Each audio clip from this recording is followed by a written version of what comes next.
Welcome back to Mrs. Stewart's Crochet Club.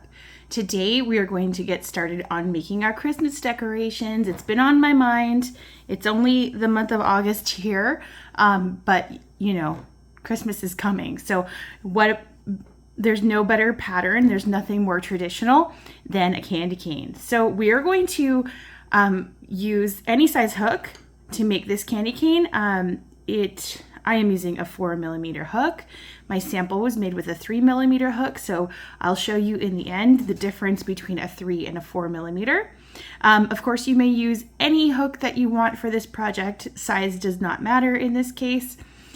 I am using red and white, just generic size 4. If you don't have red and white, try some other colors. Use any colors that you'd like. As we know, candy canes can come in lots of different colors. So let's get started. It's super simple, super fast. You're going to be addicted to making these. So you can start with either color. I'm going to start with red. We're going to make a slip knot. So you're going to cross the yarn over itself. We're going to reach through the hoop and pull the working yarn through the center. The working yarn is the yarn that's attached to the ball. Okay, so pull that tight, and you essentially can chain any number you'd like. I'm gonna do 40.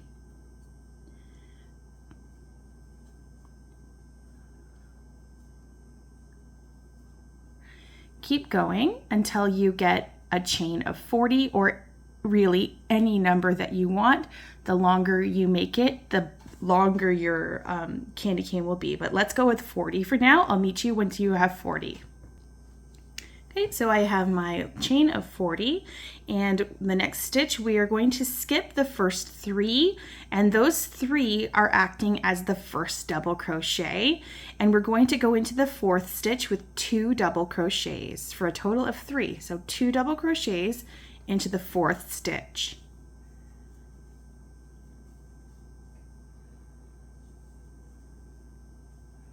Yarn over, pull through 2, yarn over, pull through 2. Okay, so for the next and following stitches, all of the following stitches, we're going to be putting 3 double crochets into each stitch. 1, 2, 3. As you go along, the 3 double crochets will start to make this work start to spiral, and that's what we want. We want 2 long spirals that are going to be intertwined and sewn together to make the traditional candy cane. Okay, so keep going until you get to the very end, and each stitch has 3 double crochets. I'll meet you at the end of this row. Okay, so I'm coming up to my last few stitches here. What you should have right now is this sort of spiral situation going on. Let me finish up my last few stitches, and I will show you what to do next.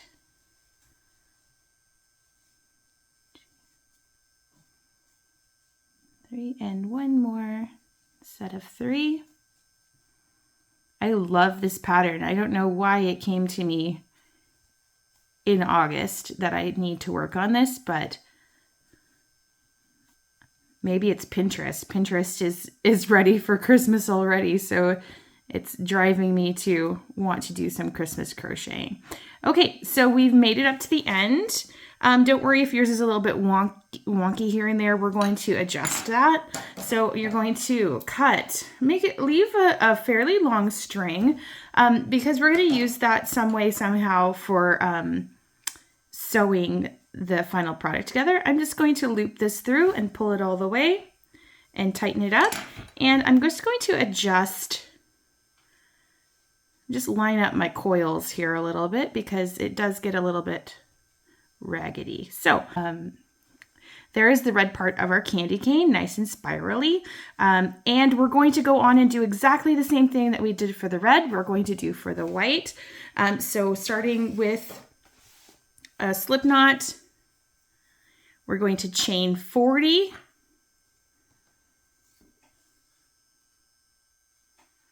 Chain our 40, there's our chain of 40. We're going to skip the first 3, 1, 2, 3, and we're going to do 2 double crochets into the 4th from the hook, the 4th chain from the hook. 1, 2, and as with the red part, we're going to do 3 double crochets in every stitch all the way to the end until you get a matching spiral for your red. Okay, so I am getting to the end of my white candy cane piece. Just finishing up here. In my last stitch, I'm going to do my 3 double crochets, and then I'm going to finish off as I did with the first one. Okay, and I'm going to again leave a bit of a long string. It helps to have something to hold on to when we're assembling. So pull that through, and that's done. Mine has gone a little bit wonky, so I just need to manually make it curve the way I want it to. Oops. Really got away from me, this one. Okay, so it's very easy to correct the spiral. Okay, so there we go. If you notice, they are not the same length, and that is simply because this one has been manipulated more. The more you twist it, the longer it'll be. And they should roughly be the same-ish length. So for the assembly, we're going to make sure that we have them going in the same direction. So the tails should be on one end and the non-tails should be on the other end. And this is going to be the bottom of our, this end is going to be the bottom. It essentially doesn't matter, but we're going to use these tails to sew the hook. So we're going to assume this is the top. So starting on this end, we're going to grab both of these, and we're going to, now this is a little tricky. You have to fiddle with it a bit. So we're going to insert the red one into the white one and roughly aim for kind of the same thing in the same place. Now, this is what I do. I just start twisting them around each other and adjusting as I go. You should be able to twist these together. Now it might take a little bit of finagling. So I've got that part going, and I'm kind of almost going like this.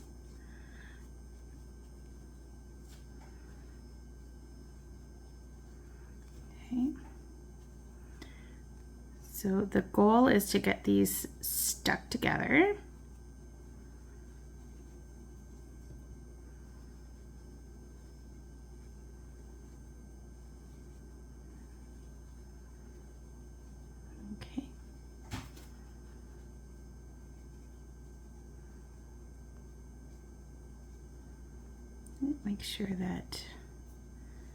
Make sure they're not too twisted. There we go. Take your time when you're doing this. The first time it might get a little bit twisted up funny. Okay.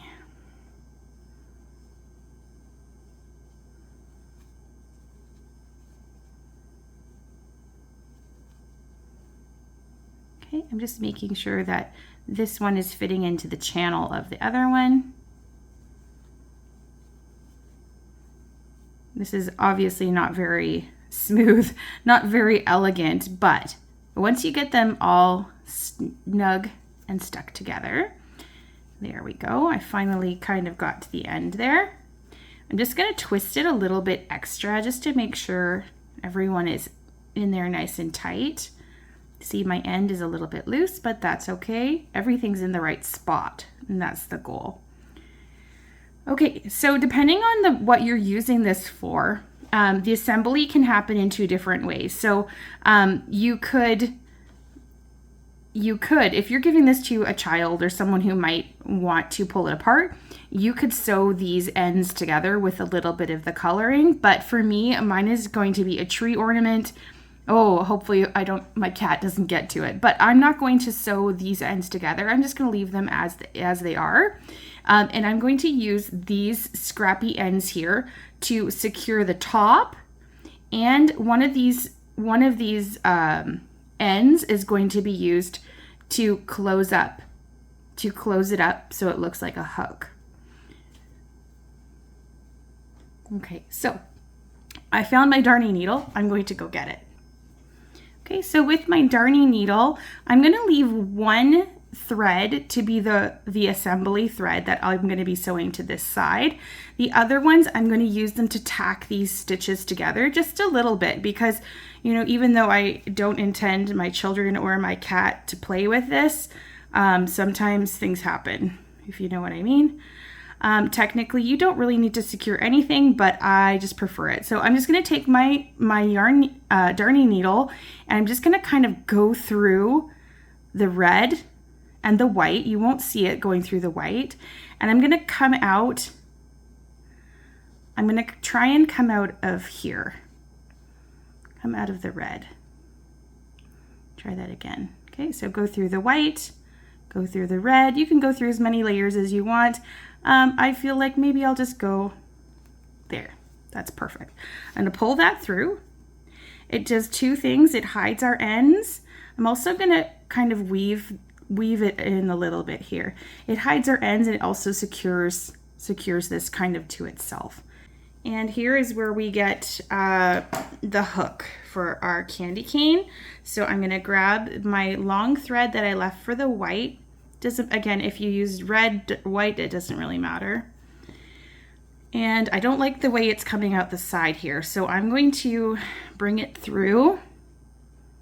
I don't like the way that this is coming out of the side, so I'm going to go under the red and kind of reposition my thread so it's coming out as centrally as I can.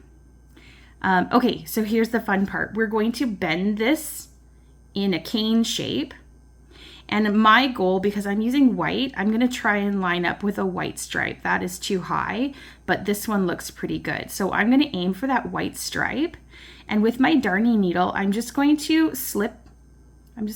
put a stitch right here. Put a stitch in there. Okay, I'm going to go into that spot again. I'm kind of coming out the other side. I'm trying to even it out. I'm trying to even it out. So coming into that spot again. And then I'm going to go on the other side. I'm going to go into the white space again. And pull that through. And now optional again, I'm thinking to go down through a few of these layers just to secure everything together, but essentially you're done. We want to just tie this off somehow. So I'm going to go back up through the white again, just for a little extra added measure. And then I'm going to go back down and go through a few layers of these colors. Maybe come out in the one below. Okay. Weave it in and out.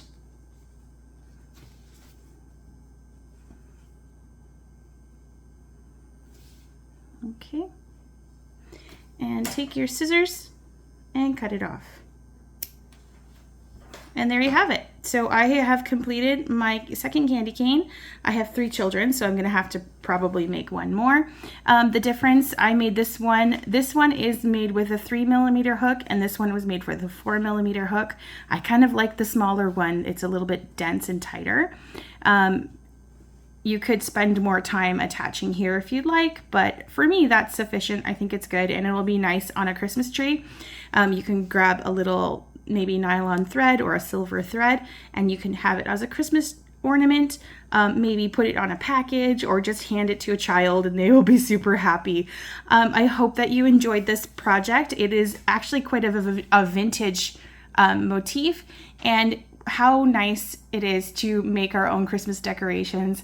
I think we're gonna try a Christmas tree decoration next. Please join me. Please subscribe. I'd love to have you come back. Thank you. Bye.